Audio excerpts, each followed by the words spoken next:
Et si je te disais que perdre ta réputation est peut-être ta plus belle bénédiction? Je sais, ça paraît fou parce que depuis toujours, on nous apprend à soigner notre image, à soigner nos likes, nos sourires, nos petites vitrines parfaites. Mais à force de vouloir être irréprochable, on s'emprisonne dans un rôle qui n'est même pas le nôtre. Alors aujourd'hui, j'ai envie qu'on en parle, sans masque, parce que tu le sais ici, on ne tourne pas autour du pot. Bienvenue dans la rubrique No Filter, c'est l'espace où je dépose les filtres, les faux semblants.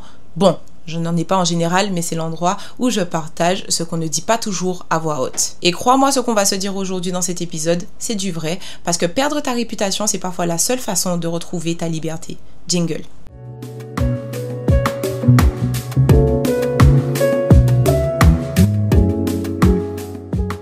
Hello et bienvenue dans un nouvel épisode sur la chaîne Neo Body Mind, le podcast qui développe ta puissance physique et mentale.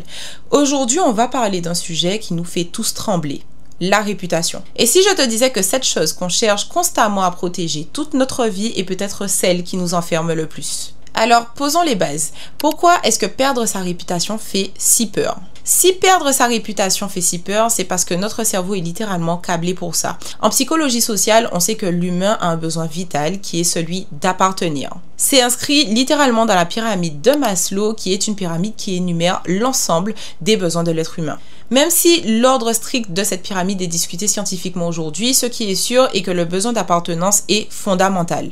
L'homme est un animal social. On ne survit pas tout seul, mais on survit dans un clan, dans une tribu. Et dans le cerveau, ce besoin est géré par l'amygdale et d'autres structures et qui sonne l'alarme lorsqu'on a l'impression d'être rejeté. En fait, perdre sa réputation est un danger vital, ce qui laisse croire que si le groupe ne t'accepte pas, c'est que tu vas mourir. C'est aussi simple et archaïque que ça. Et c'est pour ça que, par exemple, les adolescents ont parfois plus peur de la honte que de l'échec. Tu peux rater un examen, ça passe. Mais si tout le monde se moque de toi, c'est insupportable parce que ça touche directement à ton image sociale. Et si je ramène ça à nos cultures et surtout la culture antillaise, c'est encore plus ancré. On grandit tous avec ce fameux Kamunkedi. Donc en français, ça veut dire qu'est-ce que les gens vont dire. Ou encore Munke malpaleo. Donc ça veut dire les gens vont mal parler de toi. Depuis petit, on est conditionné à croire que ce que les autres racontent de toi a beaucoup plus de valeur que ce que tu vis vraiment. Que ton image compte plus que ta paix intérieure. Alors oui, c'est normal d'avoir peur de perdre sa réputation, mais la vérité est que ton cerveau se trompe d'ennemi. Parce que perdre ta réputation, ce n'est pas la mort, mais c'est souvent ce qui contribue à ta renaissance. Je vais être honnête avec toi. J'ai connu moi aussi ce moment où ta réputation s'effondre. Lorsque je suis partie pour mes études, j'étais dans un groupe d'entraînement.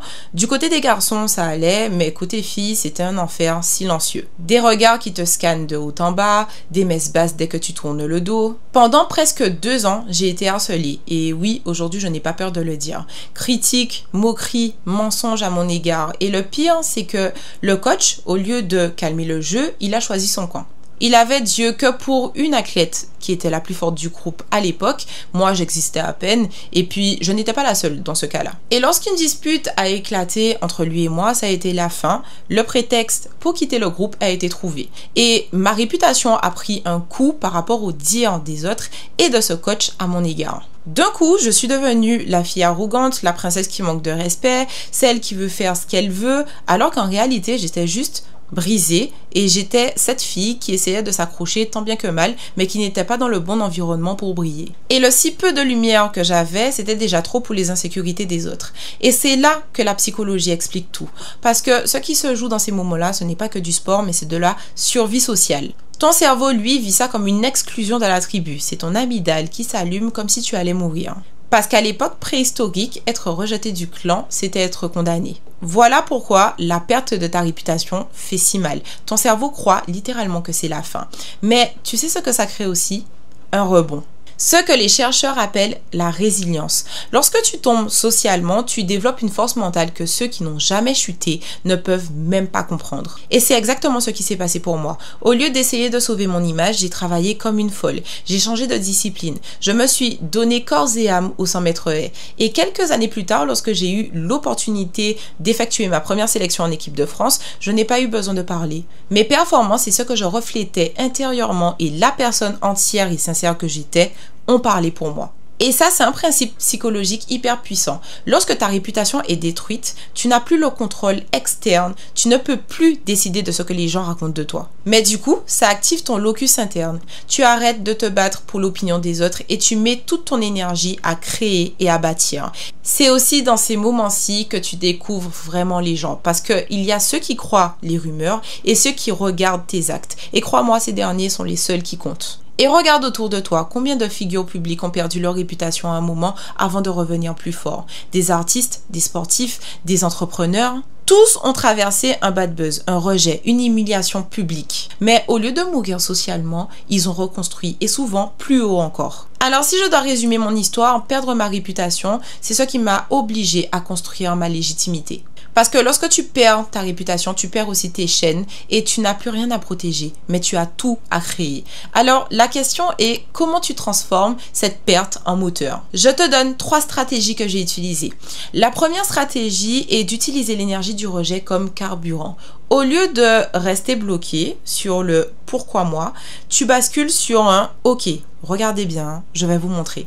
Parce que la revanche la plus élégante, ce n'est pas de répondre aux rumeurs, mais c'est de laisser tes résultats faire ta promo. La deuxième stratégie consiste à redéfinir ta valeur. Tu n'es pas ce que les autres racontent de toi. Tu es ce que tu prouves, ce que tu construis jour après jour. Tu es ton travail, ta discipline, tes choix répétés dans l'ombre et non l'étiquette qu'on t'a collée sur le dos. Reprogrammer ton cerveau est ta troisième stratégie. À chaque fois que tu remportes une petite victoire, ton circuit de la récompense s'active. C'est la dopamine. Ce mécanisme renforce l'encodage de cette expérience positive dans ta mémoire. Et petit à petit, tu ne te définis plus par le rejet que tu as subi, mais par la force que tu es en train de bâtir. Et ce n'est pas juste une impression. Les chercheurs appellent ça la self-affirmation.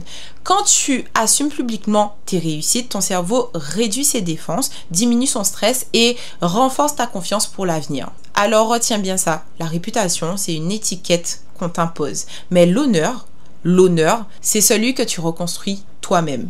Oui, perdre ta réputation fait mal, ça secoue, ça t'arrache une partie de toi, mais c'est rarement la fin. Au contraire, c'est souvent le début de ta vraie histoire. Parce que ta réputation, c'est une image fabriquée, fragile, qui dépend des autres. Mais ton honneur, lui, dépend que de toi et de tes actions. Et personne ne pourra jamais t'enlever ça. Moi, si j'ai appris quelque chose de ces années sombres, c'est que tu ne peux pas empêcher les gens de parler. Mais tu peux toujours décider de continuer à avancer, de créer, de travailler et de briller. Et au bout du compte, tes actes auront toujours le dernier mot et plus de poids que leurs mots. Alors si en ce moment tu traverses ça, si tu sens que ton image est salie, que les gens parlent dans ton dos négativement, ne perds pas ton énergie à sauver ce masque. Laisse-le tomber. Et mets toute ton énergie dans ton prochain chapitre parce que c'est là que ta renaissance commence. C'est la fin de cet épisode, j'espère qu'il t'a plu. S'il a résonné en toi, n'hésite pas à partager, commenter, liker et surtout à rejoindre la communauté sur mes réseaux sociaux que tu trouveras en description ou à l'écran. D'ici là, prends bien soin de toi et on se dit à la prochaine dans un prochain épisode. Ciao, ciao!